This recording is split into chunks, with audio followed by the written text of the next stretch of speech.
ẹ̀yin alága Kansu Ogun Ọdalẹ Paraku nìyí o.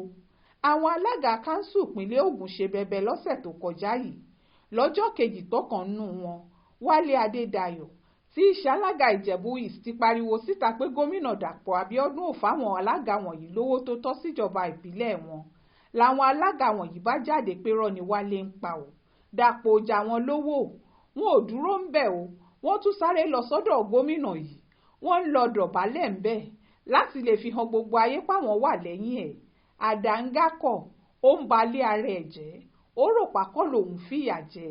Ohun tó ṣẹlẹ̀ yìí fi hàn pé ọ̀pọ̀ àwọn tí wọ́n ń pera wọn lálága ìjọba àbílẹ̀ wọ̀nyí kòròfo lásán ni wọ́n, ọmọ ọ̀dọ̀ tí ò lẹ́nu ọ̀rọ̀, àwọn tí ò yẹ kó ní kinní kan láti ṣe nílé ìjọba. Ọ̀rọ̀ tí Wálé Adédayọ̀ sọ yìí, ohun tó ń ṣẹlẹ̀ káàkiri ìpínlẹ̀ ni. Ọ̀rọ̀ náà sì ti ń dìjà láàrin àwọn gómìnà àtàwọn alága ìjọba àbílẹ̀ yìí. Ó pẹ́ díẹ̀ pàápàá látìgbà tíjọba àpapọ̀ ti pàṣẹ tí wọ́n sì sọ pé káwọn ìjọba àbílẹ̀ máa dá ṣèjọba ara wọn, kí gómìnà sì máa kówó tiwọn fún wọn lọ́tọ̀, káwọn gómìnà yéé dowó ìjọba àbílẹ̀ papọ̀ mọ́ tiwọn nítorí ọ̀tọ̀ọ̀tọ̀ làwọn pín kinní náà sí.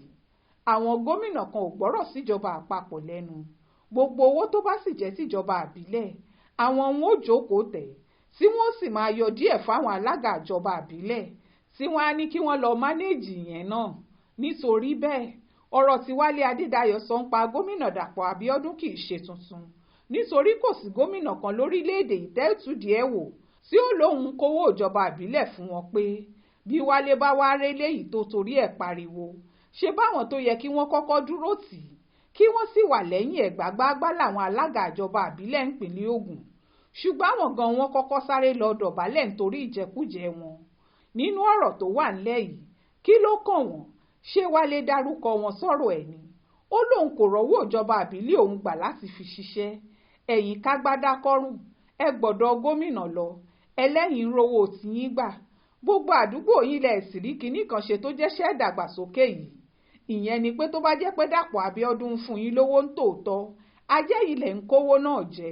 Bírú ọ̀rọ̀ báyìí bá ṣẹlẹ̀, tẹ́ ẹ kò bá lè ṣàtìlẹ́yìn kankan fún Wálé Adédayọ̀ tó jọ́kan lára yín, ṣe bẹ́ẹ̀ ó sì máa wòran. Ibi tí wọ́n bá bọ́rọ̀ náà já sí ó sì ṣojú yín. Kò síbi tọ́rọ̀ náà já sí tí ò ní jàǹfààní fẹ̀yìn alága ìjọba àbílẹ̀ tó kù lóògùn. Nítorí bó bá jẹ́rọ́ ni Wálé ń pa, ẹ̀yin náà rẹ̀ kọ̀ọ̀kan ń bẹ̀ pé èèyàn kì í parọ́ mọ́ lórí ìjọba. Tó bá sì jó òótọ́ ni Wálé ń sọ, bó ti ṣe pariwo yìí, gómìnà ó tọwọ́ ọmọ rẹ̀ bọṣọ, ẹ ó sì máa rówó yín gbà lásìkò. Ṣùgbọ́n àwọn alága Kansu ti fi hàn pẹ̀lú gómìnà lásán làwọn. Àwọn èèyàn yìí ò lè dá ronú, tí wọn ò sì lè dá dúró lórí ohunkóhun, kódà kó jẹ́ ohun tó lè táyé wọn ṣe ni. Àwọn eléyìí gba àwọn òṣìṣẹ́ ọba láàyè láti lò wọ́n. Wọ́n pè wọ́n kí wọ́n máa sáré bọ̀. Gbogbo wọn gbọ̀nà, wọ́n ń lọ dọ̀bálẹ̀ yẹ̀yẹ́. Ìdọ̀bálẹ̀ tí ó padà fìyà jẹ wọ́n. Ìdọ̀bálẹ̀ tí ó fi wọ́n hàn bí alátẹnujẹ àtẹrú ọba. Bẹ́ẹ̀ bá jókòó síbì kan tẹ́ ń ṣe Ọlọ́run mú Wálé, kì í ṣe Wálé lọ́lọ́run mú, ẹ̀yin fúnra yín ni. Nítorí ẹ̀yin làṣírí yín tú pé ẹ kì í ṣe èèyàn gidi. Ọjọ́kọ́jọ́ tí Wálé bá jáde, ó dájú pé títí Dàpọ̀ Abíọ́dún ò fi fipò náà sílẹ̀ ni ó máa ṣẹjọ́ ohun tó dáwọ́lé wẹ́rẹ́ yìí. Kódà lẹ́yìn tó bá kúrò, yóò sì máa ṣẹjọ́ ibi táwọn owó tí Wálé sọ yìí wọlé sí. Gbogbo ẹ̀yin ọ̀dàlẹ̀ alága wọn yóò sì padà fìkà hanu. Irú àwọn ọ̀dàlẹ̀ báyìí kọ́ nípínlẹ̀ Ògùn nílò fún dàgbàsókè. Nítorí wọn ò bá ti dàgbàsókè wá, kẹ́ ẹ yá tètè fìbò lé wọn jáde láìpẹ́ rárá. Ó ṣojú mi kòró nìyẹn o, nínú ìwé ìròyìn Aláròyé tó jáde lọ́sẹ̀ yìí.